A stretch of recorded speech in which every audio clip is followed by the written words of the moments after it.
Hello everyone, what is up and welcome back to the channel iRumors.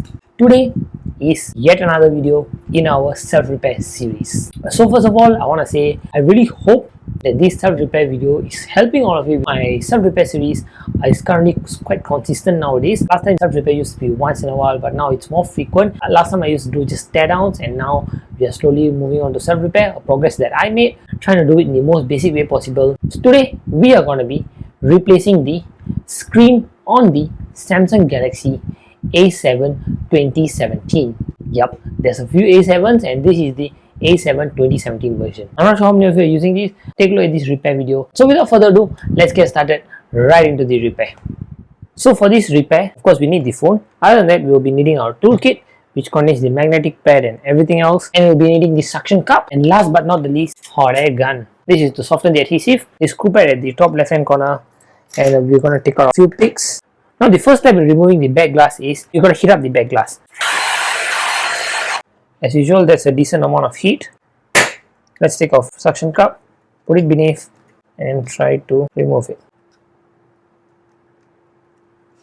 Okay, there we go. This was kind of easy. It was actually much easier. Now all we got to do is to just slide the back glass open. It is actually very easy to open.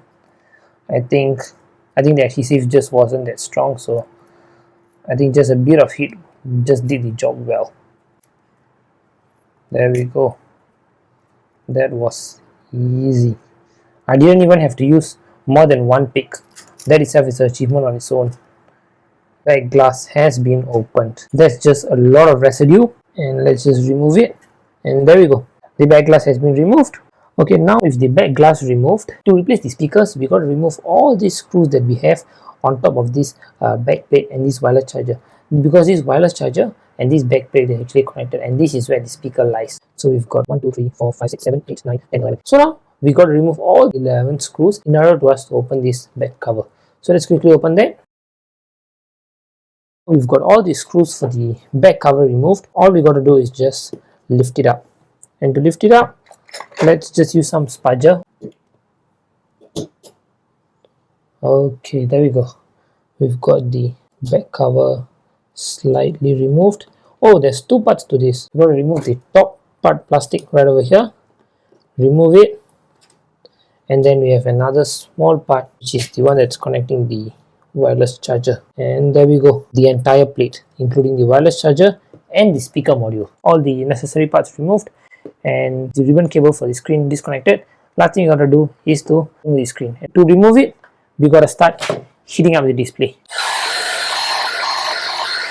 That should be sufficient heat, I guess. Now it's time to start prying the screen out. Okay, so there we go. Managed to get a small gap at the display. If you all can't open the display, let me give you all a small trick I used to remove the display. Don't put the suction cup in the middle because you're trying to lift up the whole display. Put it at either the bottom, but that is having the power button. You won't get a good grip. So what I recommend is put the suction cup at the top, near to the Samsung logo but closer to the microphone as possible. Put it, and then you lift it up, and then you'll get a small gap, and that is enough for you to put a small prying tool inside it.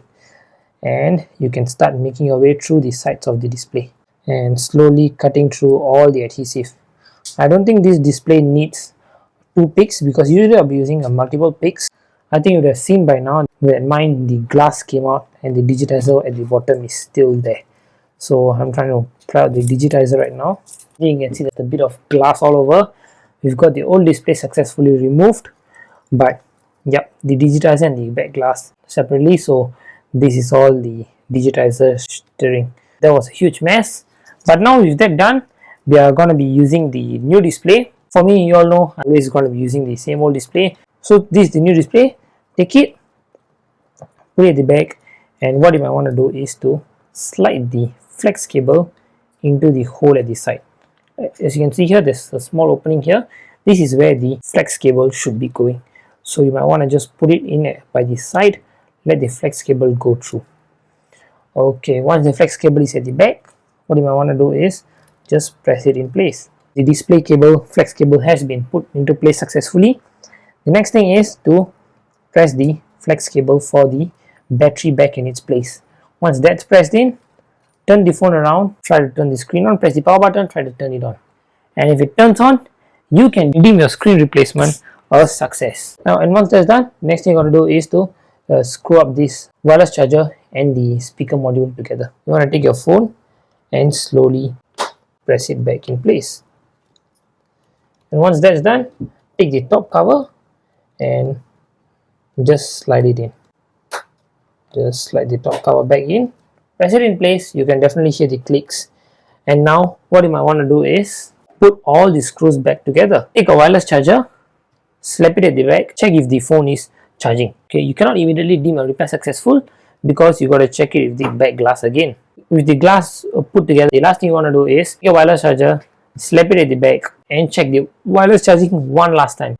Once the wireless charger is working, the next thing you want to do is to take all the screws and screw them back onto the phone. Now the screws boot back into place. The last thing we're going to do is to stick the back glass back into the phone. I forgot to mention one important component that we need, which is the B7000 glue. I forgot to mention that. All we got to do is to just scrape off all this excessive glue that we have. It's always nice if you have some alcohol, just a bit of alcohol. There you can see the alcohol just did its magic. After you have scraped out all your old glue, what you got to do is take your back glass and take your glue. For me, I always recommend the B7000, but if you don't have it, if you want to get a pre-cut, I'm not sure if pre-cut adhesive is made for the A series because they're not really that popular. So if it's made, then you can use the pre-cut. If not, just use the, take it, apply it right at the corners of the display will do. And once you have applied, take your new back glass. I always like to do it from the top, align it, and once it's aligned, just place it down. Place it down, press it in place, and once you have done that, immediately without wasting time, take a book or take something heavy, place it on top for weight, because you want to make sure the adhesive just sets in place. We need something heavy, just place it on top, let it set for a while. 15 minutes later. Let's remove the book that we put for the weight. After that's removed, we can take a look at the back glass, and there you can see it's fully seated properly in place. And once you're sure that the back glass is seated properly in place, all you might want to do is take a wireless charger, slap it at the back and check if it's charging. And if the wireless charger is charging, plug in a USB-C cable to the phone and check if it's charging. Once you're sure that both is charging, you can for sure deem your repair successful. Okay, so there we go. That is the screen replacement on the Samsung Galaxy A7 2017. The shattered digitizer pieces are just all over my skin and my clothes. I hope when you take it out, the digitizer and the glass comes together, because mine came separately, so this was such a mess for me to take out. So if it comes together, just try to put more heat. For me, the glass came out first before the digitizer came out, so I had to just, don't choose, but I have to just peel it out. For you, if your screen and digitizer is still intact, then I would recommend you to just hold on to the glass at the top and then slowly put more heat and then just pry it open like just a normal screen repair will do. Screen replacements are usually high on my repair list. I'm rating this repair a difficulty level of 7 out of 10. The screen replacements are not easy. You want to practice for a while up before you get the hang of it. Once you've opened up a 5 to 10 phone, then I'm pretty sure the replacement is not going to be that hard for you. If it's a different model phone, you can definitely just do your way into the repair. It's not going to be so hard for you. So yeah, that's actually been it for the screen replacement. Just be careful when you all do the screen replacement because it looks like piece of glitter on my skin. Thank you so much for watching, and if you like this kind of self-repair videos, I really appreciate if you could give this video a thumbs up, and definitely leave it in the comments below if this video helped you removing and replacing your display, and if your phone is fully working again, leave it in the comments below. We'll be waiting for all of you. If you're not subscribed to this channel, get subscribed, turn on notifications so you get notified whenever I post a video. With that, thank you so much for watching, and I'll catch all of you in the next one. Bye bye.